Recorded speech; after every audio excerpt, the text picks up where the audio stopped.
Brazil দলের বিশ্ব সেরা কোচ থাকলে কি হবে যদি অভিজ্ঞমান তারকা ফুটবলাররাই না থাকে মাঠে, তাহলে কেমন করে 2026 বিশ্বকাপের স্বপ্ন দেখে ব্রাজিল?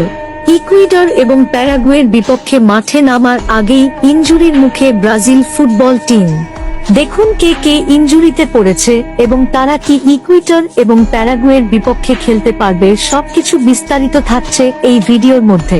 ব্রাজিল দল যখন স্কোয়াড ঘোষণার আগেই অভিজ্ঞমান তারকা ফুটবলাররা ইনজুরিতে পড়ে, ঠিক সেরকম ভাবেই আমার টিকটক আইডিটি 2026 বিশ্বকাপের আগেই ব্যান্ডের মুখে। হয়তোবা ব্রাজিলকে নিয়ে 2026 বিশ্বকাপের আপডেট নিউজ আপনাদের মধ্যে আর দিতে পারবো না।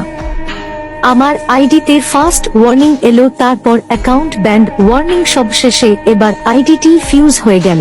যদি ফুটবল জগতের আপডেট নিউজ দেখতে চাও এবং কমেন্টের রিপ্লাই ভিডিও পেতে চাও, তাহলে ব্রাজিল সাপোর্টাররা কিছু কফি লিংক এবং এই ভিডিওতে একটা রিপোস্ট করে ভিডিওটা বন্ধুদের কাছে শেয়ার করে দাও।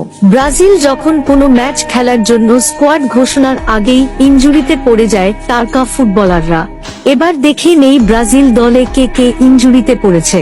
রিয়াল মাদ্রিদের প্রাণ ভোমরা ভিনিসিয়াস জুনিয়র ইনজুরিতে পড়েছে, তার সঙ্গে রয়েছে রদ্রিগো গুয়েস। অপরদিকে রিয়াল মাদ্রিদের রক্ষণভাগের অভিজ্ঞমান প্লেয়ার এডার মিলেতা, আরও আছে আর্সেনালের ফরওয়ার্ড গাব্রিয়েল জেসুস, নিউক্যাসলের মাসফিল্ডার জোয়ালিংটন।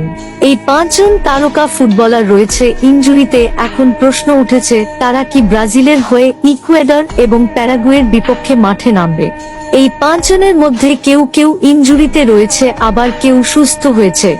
এখনো সিয়ার ভাবে জানাই নেই তাদের ইনজুরি কেমন। তাদের এখন মেডিকেল টেস্ট চলছে। ব্রাজিলের হয়ে ইকুয়েডর এবং প্যারাগুয়ের বিপক্ষে ম্যাচে দলে ফেরানোর জন্য কঠিন পরিশ্রম চালিয়ে যাচ্ছে ডক্টররা। এখন দেখার বিষয় তারা কি স্কোয়াডে ডাক পাবে। যদি তারা ব্রাজিলের হয়ে মাঠে নামতে পারে তাহলে আপনাদের মধ্যে ভিডিও দেওয়া হবে। তাই এই ভিডিওতে 3টা কফি লিংক একটা রিপোস্ট করে ভিডিওটা বন্ধুদের কাছে শেয়ার করে দাও। আর পরবর্তী ভিডিও পাওয়ার জন্য এই আইডিটি ফলো দিয়ে এই ভিডিওতে লাইক করে আইডিটি সেভ করে রাখো। তাহলে দেখা হচ্ছে পরবর্তী ভিডিওতে। আর পরবর্তী ভিডিওতে আপনাদের কমেন্টের রিপ্লাই ভিডিও থাকবে। আজকের ভিডিওতে সবাই সবার নাম দিয়ে কমেন্ট করেন।